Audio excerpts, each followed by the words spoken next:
आज हम चल रहे हैं दिल्ली के बिल्कुल बीचों बीच, एक ऐसी जगह जहां एक बहुत ही रहस्यमयी कहानी छुपी है।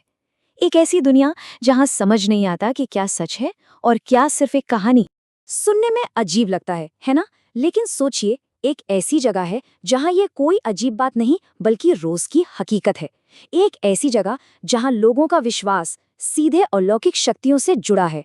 तो इस पूरी कहानी को समझने के लिए हम इन हिस्सों में बात करेंगे। ऑलराइट, तो शुरू करते हैं। सबसे पहले समझते हैं कि ये जगह आखिर है क्या, इसका इतिहास क्या है और यहाँ की जो मान्यताएं हैं वो इतनी अलग क्यों हैं। देखिए, बात शुरू होती है 14वीं सदी से। फिरोज शाह तुगलक ने ये किला बनवाया था। लेकिन फिर सदियों बाद ये जगह जिन्नों की पूजा का एक सेंटर बन गई और आज की तारीख में हर हफ्ते हजारों लोग यहाँ आते हैं अपनी मन्नतें लेकर। और बस हमारी कहानी की शुरुआत भी ठीक यहीं से होती है। अच्छा, तो यहाँ लोग मानते क्या हैं?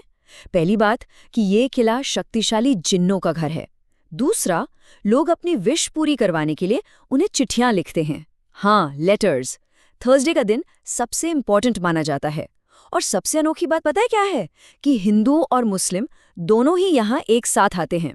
कुछ लोग तो ये भी कहते हैं कि ये सब फिरोज शाह की तांत्रिक क्रियाओं की वजह से शुरू हुआ, कि उसी ने जिन्नों को यहाँ अट्रैक्ट किया था। अब इस कहानी में एंट्री होती है हमारे मेन कैरेक्टर की, एक जर्मन जर्नलिस्ट जिसका नाम था मैथ्यू। और उसे बिल्कुल अंदाजा नहीं था कि उसका जो शक करने का एटीट्यूड है ना, उसकी यहाँ सबसे बड़ी परीक्षा होने वाली थी। मैथ्यू की बैकग्राउंड थोड़ी इंटरेस्टिंग थी। फादर जर्मन, मदर पंजाबी, तो हिंदी अच्छी खासी बोल लेता था।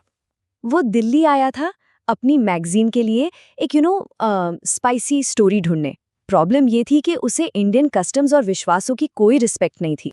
तो जब उसने फिरोज शाह कोटला में लोगों को ये सब करते देखा तो उसे ये सब आस्था नहीं बल्कि एक मजाक लगा, एक बेवकूफ़ी भरा अंधविश्वास। वो इसका मजाक उड़ाना चाहता था। और यही एटीट्यूड, यही रवैया उसकी और किले की उस अनदेखी ताकत के बीच एक टकराव की वजह बनने वाला था।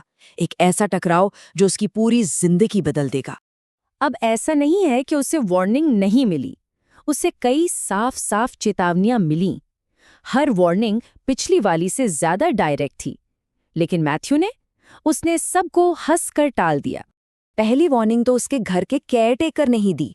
उसने समझाया कि देखो, वहां की ताकतें बहुत पावरफुल हैं, वहां रिस्पेक्ट के साथ जाना। उसने सीधा सीधा बोला कि अगर हद पार की तो अंजाम बहुत बुरा होगा। फिर मैथ्यू जब किले में लोगों की आस्था पर खुलेआम हंस रहा था तो एक अजनबी आदमी ने उसे चैलेंज कर दिया। बोला, भाई इतना ही शक है तो रात में आकर खुद क्यों नहीं देख लेते? और मैथ्यू को तो जैसे मौका मिल गया। उसने फौरन चैलेंज एक्सेप्ट कर लिया। उसे लगा, चलो इस पूरे ढोंग का पर्दाफाश करने का बढ़िया मौका है।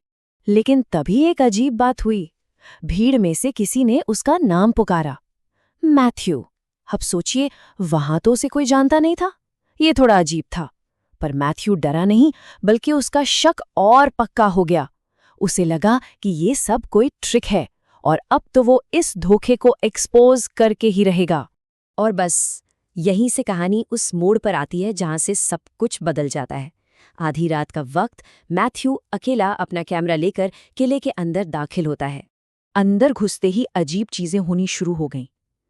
एक बुझी हुई मोमबत्ती अपने आप जल गई। फिर एक गुफा के अंदर उसे एक इंसान की परछाई दिखी। वो भागा भागा अंदर गया, गुफा खाली थी। और फिर उसे अपने पीछे किसी के चलने की आवाज आने लगी। कोई उसका पीछा कर रहा था। और तभी उस अंधेरे से एक आवाज आई, एक गहरी आवाज जो सीधे उससे बात कर रही थी। आवाज ने कहा, ये हमारा इलाका है, हम यहाँ सदियों से हैं। मतलब ये क्लियर हो गया कि ये कोई भूत प्रेत का मामला नहीं है। ये किले के वो असली और पुराने बाशिंदे थे जिनकी दुनिया में मैथ्यू ने घुसपैठ की थी। अब तो मैथ्यू की हालत खराब हो गई। वो भागने लगा और तभी उसे एक और भयानक सच पता चला। जिन दो लड़कों ने उसे दीवार फांदने में मदद की थी ना, वो अंदर उसके साथ ही थे। और वो इंसान थे ही नहीं, वही जिन्न थे। उन्होंने उसे अपने इलाके में फंसा लिया था। और पैनिक में उसे अचानक अपने केयरटेकर की बात याद आई और वो ताबीज। उसने कांपते हुए हाथों से जेब से वो ताबीज निकाला और पहन लिया। और जैसे उसने पहना, वो जिन, वो आवाजें, सब एक झटके में गायब हो गए। तो मैथ्यू का ये जो डरावना एक्सपीरियंस था और ये जो सदियों पुरानी कहानी है, इससे क्या समझ आता है? देखिए, यहाँ जिन्नों के बारे में दो तरह की मान्यताएं हैं। एक होते हैं अच्छे जिन्न, जो मन्नतें पूरी करते हैं, मदद करते हैं, और शायद यही वजह थी कि मैथ्यू जिंदा बच गया। लेकिन दूसरी तरफ होते हैं बुरे जिन्न, जिनका काम सिर्फ नुकसान पहुंचाना है, और अगर मैथ्यू का पाला उनसे पड़ जाता तो शायद वो उस रात किले से कभी बाहर नहीं आ पाता। उस रात के बाद मैथ्यू इंडिया में एक सेकंड नहीं रुका। कहते हैं वो उसी रात देश छोड़कर भाग गया। उसका सारा शक, सारा अविश्वास, सब कुछ चकनाचूर हो चुका था। और उसकी ये कहानी फिरोज शाह कोटला के किस्सों में एक और चैप्टर बनकर जुड़ गई। तो आखिर में ये कहानी हमें एक सवाल के साथ छोड़ जाती है। क्या होता है जब आज का मॉडर्न शक सदियों पुरानी आस्था से टकराता है? और क्या कुछ रहस्य वाकई ऐसे होते हैं जिन्हें हमारी समझ से परे ही रहना चाहिए?